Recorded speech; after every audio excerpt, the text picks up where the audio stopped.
Hey, this is Rob Anspach, and welcome back to another edition of eHeroes. This is episode 223, and we're going to talk about masterminds. Now, I've been in a lot. Been, I have stories, and maybe we'll get to some of those stories today. But I wanted to bring on an expert at mastermind groups. Her name is Jen Argue, and I'm going to tell you, she is something. So, if you get a chance, go to her website, which she'll probably reveal at the end of this episode, hopefully. And welcome, Jen, and thanks for being here. Thank you so much for having me. I'm so happy to be here with you. Now, I mentioned that you're into masterminding. That's pretty much all you teach nowadays. But how do we go about selecting the right one?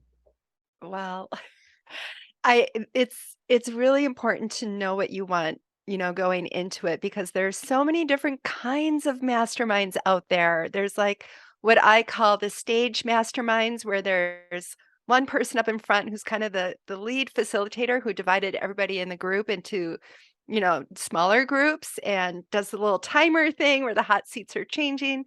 And then there's the more boutique ones that are small and you actually get, the facilitator in your group Hmm. and, everything in between. So there's so many different types. So I think it's like knowing what you want. Do you Right. want that small group? Do you want that large group? Do you want it centered on a certain topic? Do you want a 3 month or a year long or, so many options Right. out Yeah. there. And I think sometimes price is an issue, at least Yes. for new entrepreneurs that are looking to, you know, I can't say sidestep certain issues, more like kind of expand their horizons a little bit, Yeah. and, Yeah. and I've, like I said, I've been in a lot of different masterminds, and they've all come with varying prices or longevity and conditions, and the last few that I've joined, there's no conditions. You show up, you pay a price. If you want to come, great. We're not going to commit you. And those are the ones where I've gotten so much more out of it. You travel to some unknown destination, or maybe you're familiar with it, but you meet people that are of various degrees in their business, and to me, that's I think I get more enjoyment out of that than I do every week going to the same thing over and over and over again. Yes. If you know that that's what you want and that's what you want to get out of it, I think that is the winning combination right there. You found what works for you and that lights you up Hmm. and hopefully works for other people that are there too. Yeah, Yeah. back in 1995 when I started my first business, I had joined a group, and every week we were meeting, and every week it was the same thing. The first 20 minutes, they're talking about, the group and the rules and this and that. And I'm like, beat it along. I've already heard this. Let's go. And to me, Yeah. all that not that's just nonsense. You got if you got the same group of people, they've already heard all the stuff. Get Hmm. them in there, get the group going, get your Hmm. speaker in there or something. But I guess they all have to follow some type of formula. But Yeah. no, the local groups weren't not for me. Yeah. Yeah. And, and I think there's so many different ways of doing it. And what I love and what I'm going to be teaching, actually, I'm going to be leading a course on how to add more income to your bottom line in your business by adding a mastermind to your lineup of services Mhm. is that whoever you are, like, do that. Like, do a mastermind that aligns with who you are. Mhm. And I think that there's so many industry experts out there, or maybe just like a linchpin type of person, like a big connector type person who just likes to bring people together. Mhm. Whatever it is, if you're that community builder or if you're an industry expert and you want to bring people together, do it how it best aligns with you because your people are out there Right. and they want that community too. People want to be in community. And sometimes it just takes, like if you're looking for one, it takes you a while maybe to find exactly what you want. But if you're wanting to actually create a mastermind for yourself, then do what you would like, Right. right? And I think the mastermind really has to reflect on your personality, Mhm. or your skill set. If you say, "Hey, I'm going to start this millionaire mastermind group," but you've never made $1 million, that's not really convincing me, Yeah. But if Yeah. you say, "Hey, I'm going to start an author mastermind where we help you develop your book," and they know that I've already produced 36 books in 9 years, then Yeah. it's more credible. Yeah. Yeah, exactly, exactly. And I've had people wanna be in my mastermind where typically I focus on online entrepreneurs who have digital products, services, with courses or memberships, that sort of thing. But I've had people want to come in who have brick and mortar businesses, and I'll be really upfront, like, "Hey, this is not for you really, because this is, more digital." And they're like, "But I really want in for the accountability." And I see that they've got great businesses and they've got something to offer too. And I love the variety actually. Mm-hmm. So they've come in, but as long as you're aware, that what's going to be happening in the group, um, it works out. Typically the people who've come in who I've kind of tried to push away, like it's really not probably a great fit. And they're like, no, I really want in because I want the accountability or I want the support, or mine are all women masterminds. So it's like, I want to be with women. Mm-hmm. Okay. As long as you know the expectations are clear, then I think it's gonna be a winning situation, You know, and it you, always has been. you talk about accountability, and I know that that's one of the factors that a lot of people will join masterminds so that they have someone there possibly holding their hand or, coaching them or overseeing them. And, you know, but, in a lot of masterminds, there is no accountability.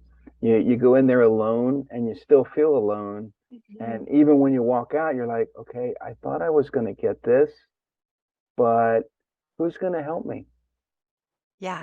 And yeah, it's to me that's one of the biggest factors that kind of gets thrown to the wayside. So, and it's true, and I've seen through the range of entrepreneurs that I've had in my groups that there's 2 different types of accountability. There's the accountability for some people who are really driven, type A, fast action takers. They're the type of people that I typically see as needing accountability from shiny objects. Like they just want to keep starting the next new thing. Whereas the other group, they're maybe, not as fast action takers, and so they need accountability to actually get something done. So, it's kind of like a interesting mix, but it's really helpful to build accountability into the system, into the mastermind in multiple different ways so that people are getting it in the way that most connects with them.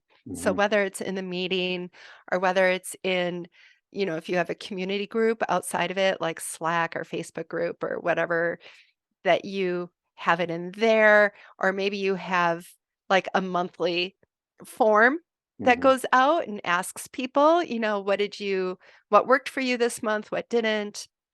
Or maybe you also integrate into your masterminds like one on one sessions Hmm. with the leader. And like I do that quarterly with my members just to kind of set their goals and set the pace. So there's different ways of building in community and accountability. Um, just kind of depends on what works for you. Well, I find it fascinating because you focus on women masterminding, and a client of mine in Norway focuses on men masterminding, and so you've already discovered your niche. Yeah. You discovered, hey, I'm comfortable just dealing with women, or I don't want women in my group, Yeah. Yeah. and I think that really helps those who want to come in the group feel more comfortable because as we all know, it's know, like, and trust, but it's also feel safe. Mhm. And there's a lot of gyms here that were catering just to women because they don't want men gawking at them and whatnot. And so yeah, you have to develop that mastermind that fits you, that fits the niche that you want to go after, but also makes the people that want to come in feel safe to do so. Yes, and so much I'm so glad you brought up feeling safe because feeling safe is something that people won't be vulnerable unless they feel safe. Mhm. And that's the whole purpose of a mastermind is to have a confidential place where you feel safe to be vulnerable because we have our masks on so much with business and we want to take those masks off somewhere with people who get us and understand us. Now And you also have a podcast just like me. yeah, yes. Why'd you start that one? I felt like there were stories to tell. Part of why I started it was, yes, to like introduce people to the mastermind concept if they were unfamiliar with it. But I felt like there was this added dimension when you're facilitating masterminds, you get the behind the scenes view of everybody else's business. Hmm. And I wanted other people to be able to experience that and to see that, especially, I think it's true for men too, but especially for women who get into online businesses that it's a windy road. Right. There's so many expectations. Oftentimes, women are the ones staying home raising kids who maybe they started off with a big career and then they put it on hold. But then after they were done raising kids, they had a hard time going back into their careers. And so now that they're in this online space, how do they do that? How do they Hmm. manage that? And how do they grow given the road that they've been on Right. and that it is possible. And I love for people to see the behind the scenes, like instead of just the shiny, flashy, oh, I made six figures. Right. Well, how did you do that? Like, how did you get there? Because I want to see that it's possible for me too. Hmm. And so I like to give people kind of the behind the scenes view to encourage them and support them that those dreams are possible. Yeah, the every podcast that you listen to that deals with entrepreneurship is kind of like a micro mastermind. Yeah, maybe it's two people talking, but they're giving their views. And for me, interviewing over 200 people, it gives people a different perspective on how they might run their business, get some ideas, create marketing, and so yeah, it may be a podcast, but you can take it anywhere, Mhm. and you can feel like you're masterminding with those people, even though you're not there. It's always nice to be at a location where they're there because you kind of get that glorious feeling. Hey, I can touch you. I can shake your hand. I can hug you. I can, and but podcasts are the next best thing. I think so too, and I think that was one of the best things to come out of the pandemic. All the people who were stuck at home and all of a sudden starting their podcasts, it just Yeah. kinda gives you an extra feeling of, like, that person, Well, and I, you I think for me, I had to start a podcast. I was this guy who wrote a book or co-authored a book called Power Guesting, where I teach people, how to be the perfect guest on a show. And I co-authored that book in 2017, and it was like, oh, well, Rob, you don't have your own podcast. So a year that's later, I awesome. started this one, and 200 some episodes later, here I am. And Yes. And yeah, you've got some great episodes. I love listening to your podcast and all the people that you've interviewed.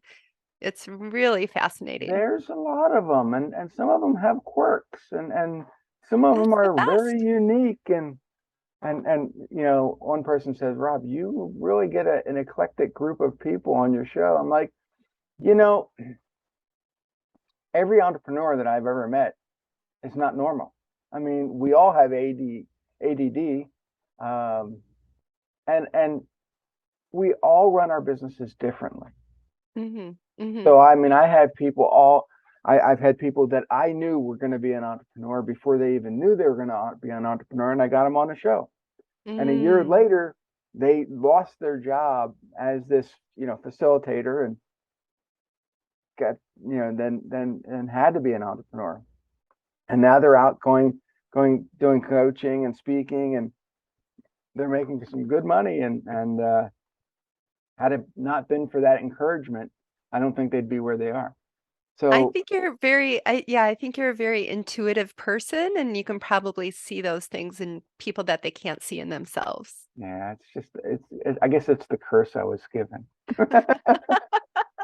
But I'm also sarcastic so that, it doesn't always uh, render, the right response, I guess, from people. Because, sometimes people are just too PC. They're just, oh, Rob, you can't offend people. Yeah, I'm an equal opportunity offender. So, yeah, I can. It's my Yeah, gift. yeah.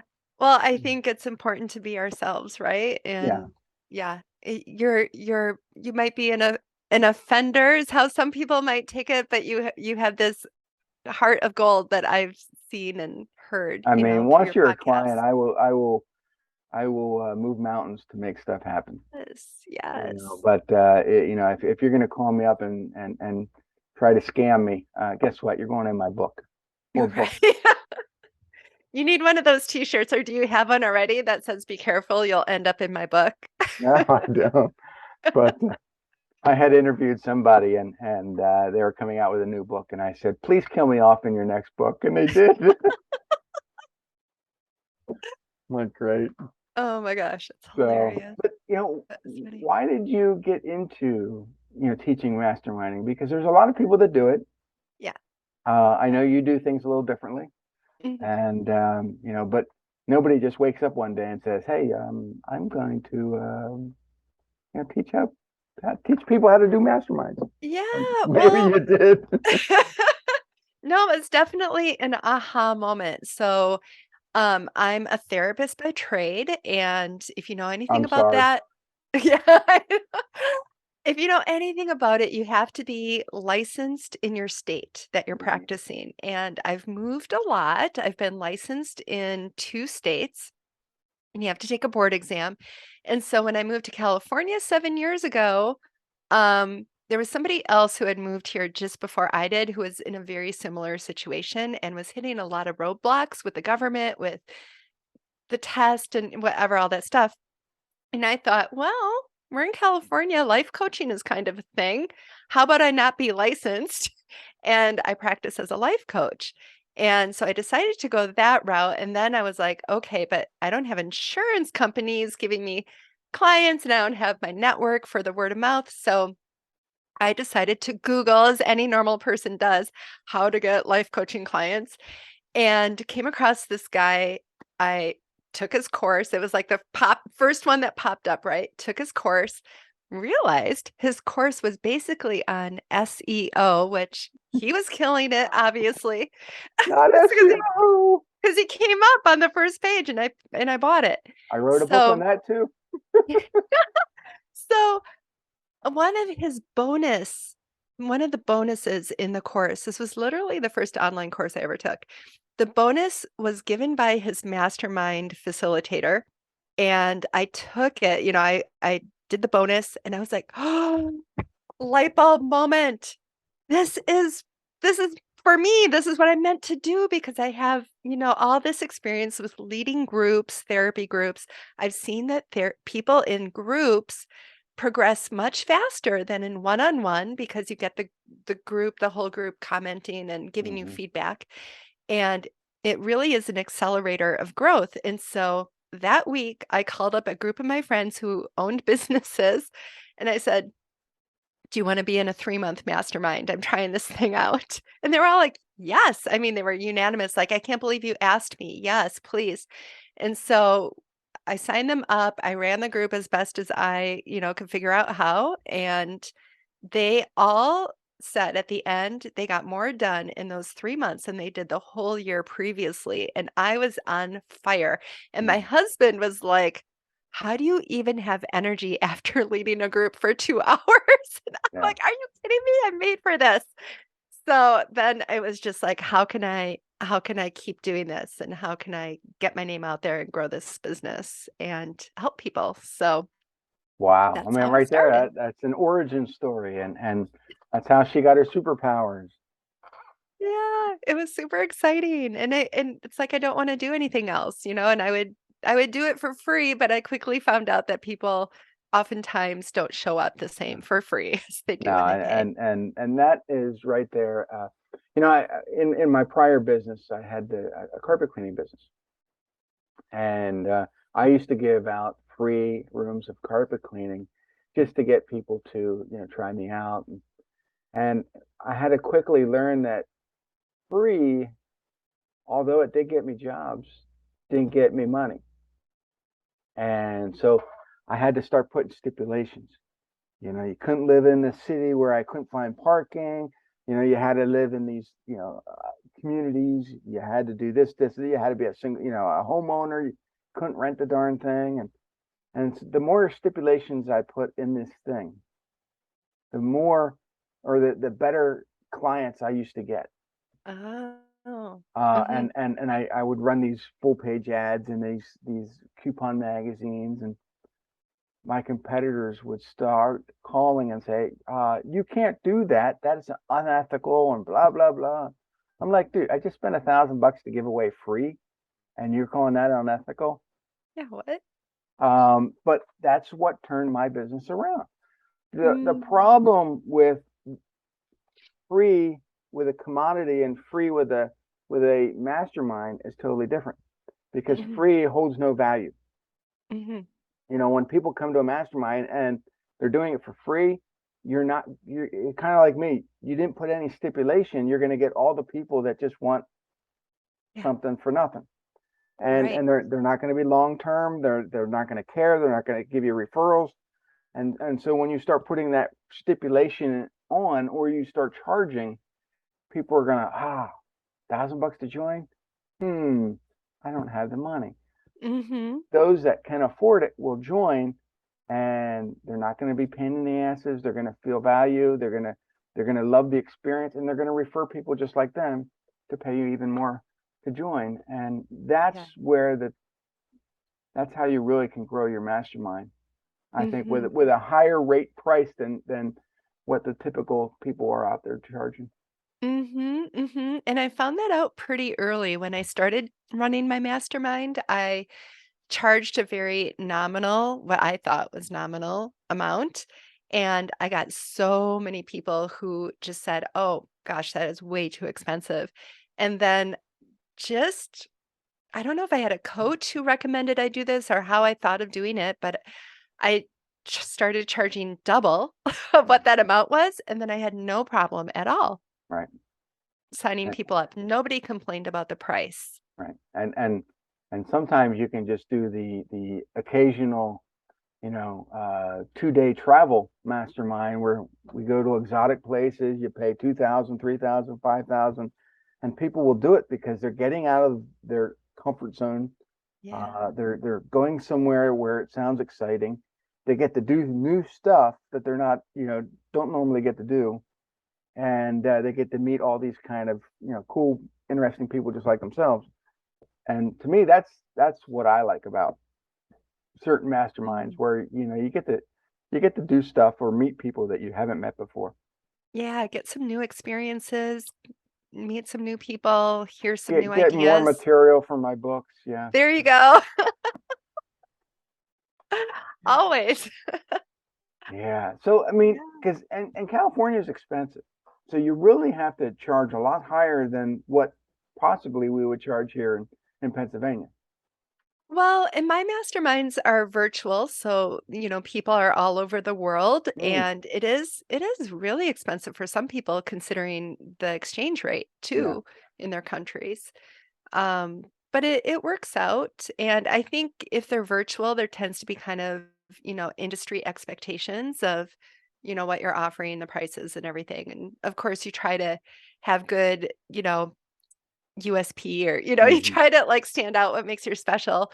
But I still feel like, it's maybe not so much statewide pricing as it is more industry And, based. and and for those that don't know what USP is, it's unique selling proposition, and it's that thing that sets you apart, Yes. Yes. or, Yeah. or the thing that you hope to set you apart. Right, right. I like to think the thing that sets me apart is that I was a therapist, and so I hold really good space in a room. Again, going back to feeling safe. Hmm. I know how to draw out the internal processors and how to manage the verbal processors and keep a good time structure. And, I also curate the groups, so not just anyone can come in. I have like zero tolerance for drama. I don't want any of that. So people who maybe are good at putting their egos aside and, just don't approach life with that way. I guess I can't go. Yeah, No, right? that's one of the things that I had to learn very quickly as an entrepreneur is that my ego sometimes needs to take a back seat. I And mean, I might know the material, I might know the speaker, I might know the other people in the room, and I might feel superior in some way. But when I get there, I have to drop all that and just listen. And mhm, and sometimes just by listening, I experience something I didn't know before. mm, You know, that's the um, hope. yeah, yeah, and I think with your background as a therapist, you're a little bit more calm. You don't get excited in your voice. You keep it neutral, um, and that's soothing for a lot of people. For me, I'm like this hammer, and I'm like, get out. So a little bit different approach, um, But that's but good. you It's know, good. It's good to bring in all different people into the room, right? And get the variety and the perspective and all the different experiences people no, have. I know a lot of people are doing virtual, and that's great. To me, being captured, not captured, being kind of quarantined, for 2 years of It feels like non-travel and captured.